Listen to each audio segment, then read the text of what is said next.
Olá pessoal, agora que a gente já conhece os conceitos de herança e polimorfismo, a gente pode conhecer em mais detalhes o que é a classe Object do Java.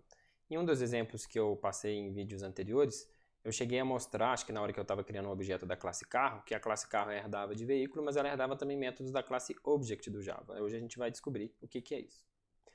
Bom, a realidade é que todos os objetos na linguagem Java têm um ancestral em comum, que é a classe Object. Ou seja, todos os objetos definidos em Java que não herdam de nenhuma classe, herdam de Object implicitamente, certo?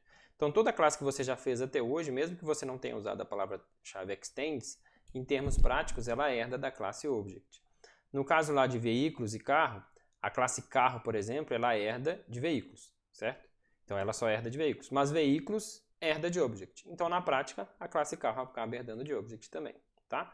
Para que existe isso? Isso é feito pela linguagem para que todos os objetos possam compartilhar métodos úteis definidos na classe Object. Como a gente vai ver, métodos muito utilizados, por exemplo, são o toString, para retornar uma representação do objeto como string, e o equals. Vocês já usaram o equals várias vezes aí para comparar string. E na verdade o equals existe já na classe Object, né? E a ideia é sobrescrever esse método nas demais classes.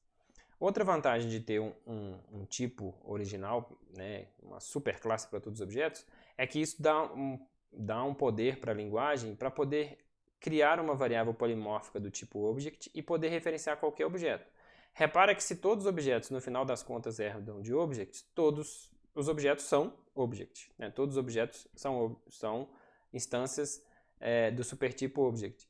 Então eu posso fazer esse tipo de declaração aqui. Ó. Eu posso declarar uma variável do tipo Object e guardar nela, na verdade, qualquer objeto da linguagem Java. Tá? Isso aqui é muito útil quando você está fazendo estruturas de dados que exigem alto desempenho. Então, assim, na nossa realidade dos trabalhos da disciplina, e muito provavelmente não está nos softwares que você vai desenvolver, muito raramente você vai precisar utilizar uma construção desse tipo aqui, né? Fazer algo tão genérico quanto guardar um objeto do tipo Object ou uma lista de objects, mas é possível que isso seja feito e em determinados casos o desempenho é importante. Bom, a gente pode concluir então que em Java todos os objetos fazem parte de uma única hierarquia de herança, já que todos eles têm um ancestral em comum, que é a classe Object. Tá? Esses aqui são os métodos lá da classe Object, tirados lá da documentação da linguagem. Né? Como eu falei, tem alguns métodos muito utilizados, como o equals e o toString, que está aqui. Existem outros, a minha ideia aqui não é ficar detalhando esses métodos, mas dar uma ideia geral para vocês, tá? A gente pode ver que tem interessante aqui também o getClass, que retorna a classe de um objeto, o clone para clonar objetos, o hashcode e por aí vai. Okay? Eu quero mostrar exemplos para vocês aqui, ó, do toString, que o toString é muito útil, especialmente para a gente debugar, para a gente depurar o nosso programa. Então você está testando o seu programa e aí quer ver o que está acontecendo, se tudo está dando certo. É muito útil você sobrescrever um método toString para você ter uma representação do seu objeto com string. Lá nos materiais complementares, tem, que vocês tiveram a oportunidade de escolher lá 4 temas esse ano, né, para poder estudar. Um dos temas era teste de depuração. Se por acaso você escolheu o teste de depuração, você viu que a gente pode usar a IDE, né, usar o BlueJ ou o Eclipse ou alguma outra IDE, para poder usar o debugger dessa IDE, o depurador dessa IDE, para poder executar o código linha a linha e ver os valores das variáveis e tal. Se você tiver sobrescrito o toString, ajuda muito a depuração, porque quando você vê o valor de um objeto, né, se você não tiver o toString, vai aparecer o endereço do objeto. Mas se você tiver o toString, vai aparecer uma representação daquele objeto. Isso vai ficar mais claro agora na hora que eu vou mostrar como que ele é feito. Quer ver? Vamos fazer isso até... Acho que é melhor fazer isso com um exemplo prático aqui. Ó. Eu vou abrir o BlueJ.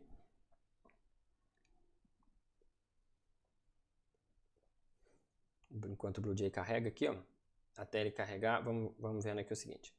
Se você não sobrescreve o método toString na sua classe e você chama o método toString, ele vai retornar algo desse tipo aqui, ó, classe arroba uma sequência de números, tá? A classe indica a classe a que o objeto pertence, o tipo dinâmico do objeto, né? O tipo do próprio objeto, que no caso é o tipo dinâmico da variável, arroba o endereço de memória daquela variável, tá? Por que se você não sobrescrever ele retorna isso? Porque se você não sobrescrever, ele não tem informação, né? Nenhuma. A classe Object não tem nenhum atributo, ela não tem nada para mostrar. Então, eu vou mostrar para vocês aqui, ó, eu vou preferir usar o exemplo, vou fechar o da rede social, que eu vou preferir usar o exemplo dos veículos lá. Aqui, ó, eu vou criar um objeto da classe carro.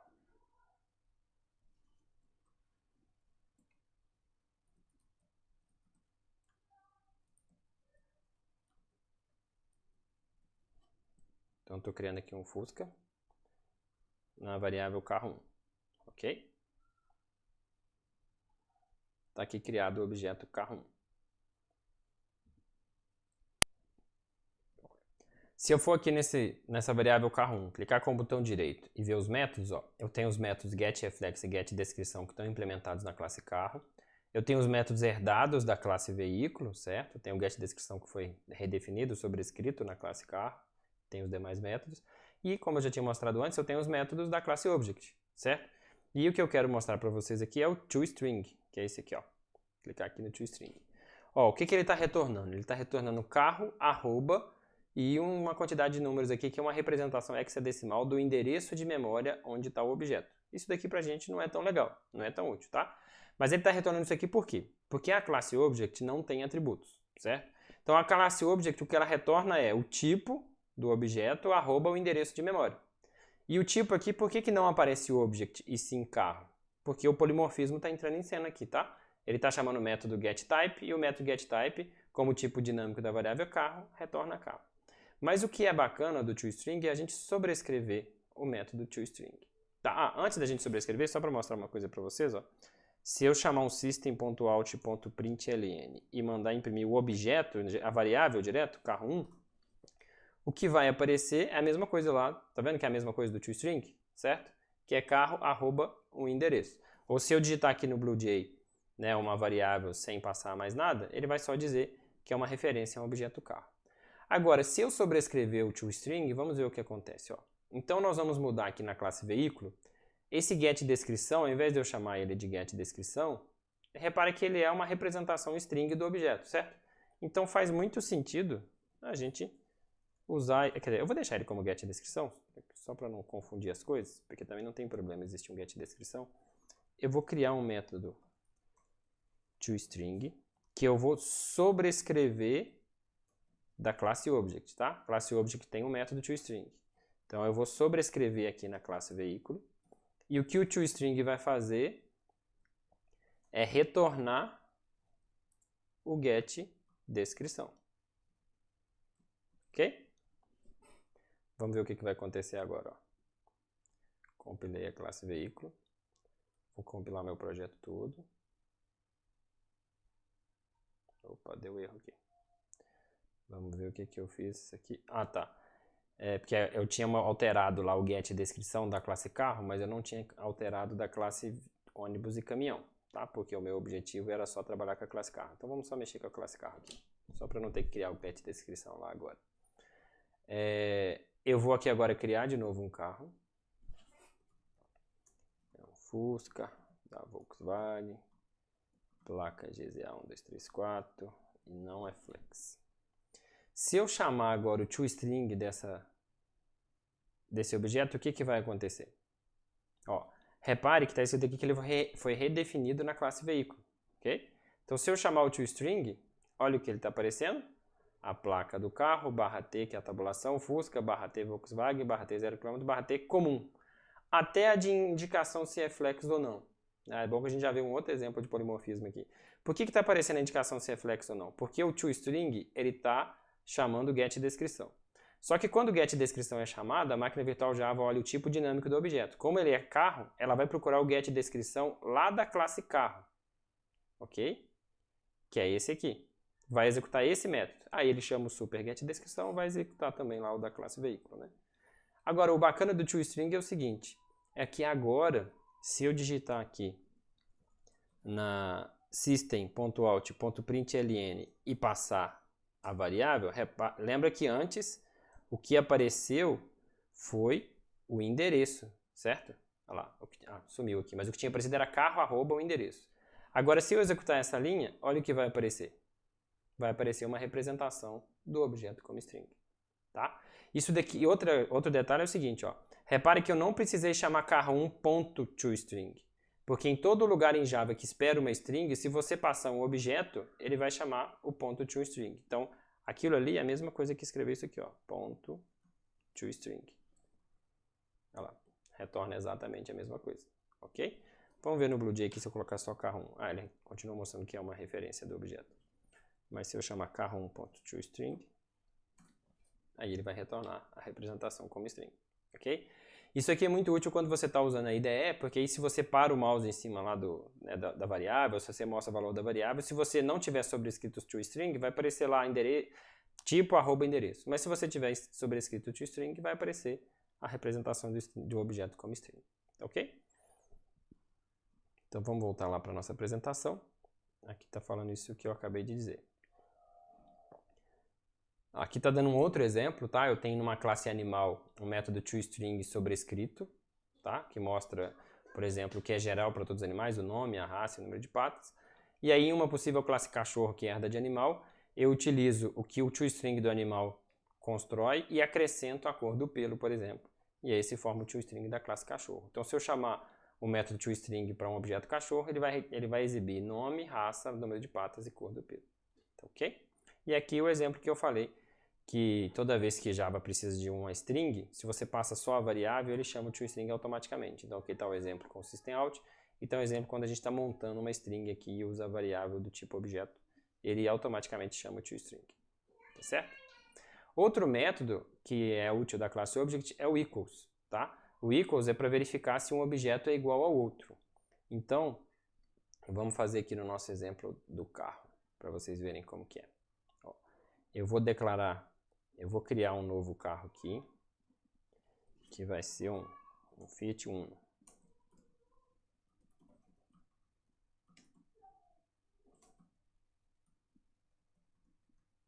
Flex. Ok? Beleza. Então eu tenho um carro 1, que se eu for no inspecionar dele aqui, ó, é um Fusca. Eu tenho um carro 2, que é um Fiat Uno. Se eu usar aqui, ó, carro 1 igual carro 2, ele vai me retornar falso. Tá? Por que ele vai me retornar falso? Porque o operador igual aqui, o que ele está fazendo é comparar o endereço para o qual as variáveis apontam. Como elas apontam para objetos diferentes, então eles não são iguais. Tá? Então, só relembrar, mesmo que eu crie um outro carro, que também seja um Fusca, da Volkswagen, com a mesma placa, que não é Flex, ó, é o carro 3, então mesmo que eu comparar o carro 1 com o carro 3, que tem exatamente os mesmos atributos, vai retornar falso porque eles são objetos que estão diferentes na memória, certo? Então endereços diferentes na memória. Bom, mas agora se eu chamar carro1.equals carro 3, né, igual vocês já viram o exemplo de string, ele também vai retornar falso. Por quê? Porque o método equals não está implementado nas classes veículo e carro. Ele está implementado na classe object, e na classe object não tem nenhum atributo, então ele compara endereço mesmo. Mas se eu quiser usar o método equals para os meus objetos, o que é uma coisa muitas vezes útil no meu sistema, o que eu preciso fazer é sobrescrever o método equals. Então aqui, ó, eu vou sobrescrever o método equals. Salvo engano, deixa eu ver qual que é a assinatura dele. Lá na apresentação, ó lá, ele espera um object. Então aqui eu vou esperar um object. Bom, por que eu tenho que declarar aqui como do tipo object? Tá? Porque ele está definido lá na classe object. Okay? Se eu vou sobrescrever o método, eu tenho que usar exatamente a mesma assinatura. E a classe object ela só consegue comparar com outro object. Ok? Agora, como que a gente utiliza aqui? Ó? A primeira coisa que a gente pode fazer é o seguinte, até por questão de eficiência, eu estou comparando o objeto para o qual o método equals foi chamado com esse obj aqui. Ó. Então vamos supor que eu tenha lá um determinado veículo carro 1. Na hora de fazer a chamada, o que eu vou fazer, vou escrever aqui na frente só para vocês verem. O que eu vou fazer é algo do tipo assim, ó, carro1.equals carro 2. Carro 2 ou carro 3. Ok? Então carro 1 é o objeto que eu estou dentro dele aqui. Quando eu estou dentro desse método, ele vai acessar as coisas de carro 1. E o obj vai estar apontando para carro 2. Certo? Então a primeira coisa que eu posso fazer é o seguinte, ó, se o endereço, né, do próprio objeto carro 1 for igual ao endereço do outro objeto, então eu vou retornar true, porque obviamente se eles estão apontando para o mesmo endereço, né, eles são iguais, os objetos são iguais, tá? Agora, outra coisa que eu posso ver é o seguinte, se vocês vão conhecer agora um operador chamado instance_of. O operador instance_of retorna true se um objeto é de uma determinada classe. Então, eu posso fazer o seguinte, ó. Se o objeto instance_of é uma instância de veículo, tá? Eu faço alguma coisa. Se não é, ou seja, se o objeto nem é da classe veículo, obviamente os objetos não são iguais, tá? Repare que como aqui espera um object, eu posso tentar comparar com o equals um veículo com qualquer coisa. Mas se esse veículo não é uma instância de... Se o que foi passado não é uma instância de veículo, né, se cair no else, é porque os objetos não são iguais, tá certo? Então, eu vou retornar false, ok? O que eu preciso aqui agora é ver, então, esse caso aqui, ó, que é o caso onde eu sei que o objeto é uma instância da classe veículo. Então, eu estou comparando um veículo, que é para o qual o método equals foi chamado, com outro veículo que foi passado aqui, como um object, tá? Então, como eu tenho certeza que isso aqui é um veículo, já que eu verifiquei aqui com instance_of, a primeira coisa que eu vou fazer é declarar uma variável veículo, tá? Para guardar esse parâmetro obj como um veículo. Aqui, fazer o typecast é seguro, tá? Porque como eu verifiquei que o objeto é uma instância de veículo, é claro que esse typecast aqui vai funcionar. Então, na variável v agora é que eu estou colocando o objeto com o qual eu quero comparar. Então, o que eu quero comparar aqui, na verdade, para dizer se dois objetos são iguais, é se eles têm exatamente os mesmos valores de atributos. Lembrando que os atributos da classe carro são modelo, marca, placa e velocidade atual. Então, o que eu tenho que fazer aqui é o seguinte, ó. Um veículo vai ser igual ao outro, primeiro, se o modelo do veículo é igual ao modelo do outro. Lembrando que a gente usa igual se o atributo for um tipo primitivo, como inteiro, float, double e boolean, ou o equals, né, da classe, se ele for um objeto. Repare que eu estou implementando o equals da classe veículo. E agora aqui eu já estou usando o equals da classe string, já que o modelo é do tipo string. Então eu vou verificar se o modelo desse veículo é igual ao modelo do outro veículo, que está sendo guardado lá na variável v. Eles vão ser iguais se o modelo for igual e se a marca for igual, tá? Também é um atributo do tipo string, então também vou usar o equals. E se a placa for igual, então mais uma vez o equals. E, por fim, se a velocidade atual também for igual. Aí aqui no caso eu não preciso do equals porque é um inteiro. Ok? Então, ó, um objeto, né, ele vai ser igual ao outro se eles apontarem, se são o mesmo objeto, né, tem o mesmo endereço, então é verdade. Ou se no caso dos dois serem instância de veículos, se eles têm exatamente os mesmos valores de atributo, ok? Então, se essa sequência aqui de equals, end, igual, se tudo isso aqui for igual, isso aqui vai retornar true, os objetos são iguais. Se alguma coisa dessa aqui der diferente, isso aqui vai retornar false e os objetos não são iguais, tá? E por último, se o objeto nem é uma instância do tipo veículo, então vai retornar false, ok? Agora, eu vou fazer o mesmo tipo de coisa lá na classe carro, tá ok? Então, eu vou sobrescrever o método equals, que é o método público que retorna booleano, chamado equals, e espera um object obj. Eu vou seguir mais ou menos a mesma ideia. A diferença é que agora eu posso usar o método equals lá da classe veículo. Repara que se eu chamar aqui super.equals, eu estou chamando o método equals lá da classe veículo, tá? E lá na classe veículo eu já estou olhando se eles apontam para o mesmo endereço de memória e se os atributos lá, né, que estão declarados na classe veículo são iguais. Então eu posso tratar dois casos aqui. O caso onde ele é considerado igual na classe veículo e o caso onde ele não é, tá? Um detalhe importante que a gente pode observar é o seguinte, é que um carro, como o carro é um veículo, se o objeto for carro, esse instance_of aqui dá true, ok? Como um carro é um veículo, se eu perguntar carro é uma instância de veículo, ele vai falar que sim, porque carro é um veículo por herança, tá? Então, o que eu vou fazer, ó? Se lá na classe veículo, né, se o método da classe veículo retornou que eles são iguais, eu vou completar o que falta comparar, que no caso o que falta comparar aqui é o atributo flex. Mas se lá já diz que eles não são iguais, eu não vou fazer nada aqui, tá? Não preciso. Se na classe veículo eles não são iguais, os objetos já não são iguais, tá ok? Bom, agora, se eu disse que lá são iguais, a primeira coisa que eu tenho que fazer é verificar se esse objeto que foi passado é uma instância da classe carro, tá? Por que eu tenho que verificar isso? Porque se eu disser, por exemplo, que carro 1 se eu tentar chamar esse método aqui, ó, carro1.equals e passar um ônibus, ok? Não vai ser meio incomum isso, né? Mas vamos supor, se o carro ônibus tivesse o mesmo nome, a mesma marca, a mesma placa, ia retornar true lá no equals da classe veículo, ok? No nosso caso aqui não faria muito sentido, mas o caso geral é esse, tá? Ou seja, eu posso passar um objeto de uma outra subclasse e mesmo assim eles darem iguais lá na classe veículo. Então, aqui eu tenho que conferir se o que foi passado aqui é um carro mesmo ou não, para não dar confusão, para não de repente dizer que um objeto de outra subclasse é igual a um objeto dessa subclasse. Então eu vou verificar, até porque eu vou precisar de fazer um typecasting aqui também, né? Então, se não é uma instância da classe carro, eu vou retornar false porque os objetos não são iguais. Agora, se é uma instância da classe carro, aí eu vou fazer a mesma estratégia que eu fiz lá no veículo. É seguro, eu vou fazer um typecasting do object, e aí eu vou retornar se o flex desse carro para o qual o equals foi chamado é igual ao flex da variável c, que é o outro carro. Se for igual, vai retornar true, se não, vai retornar false. Ok?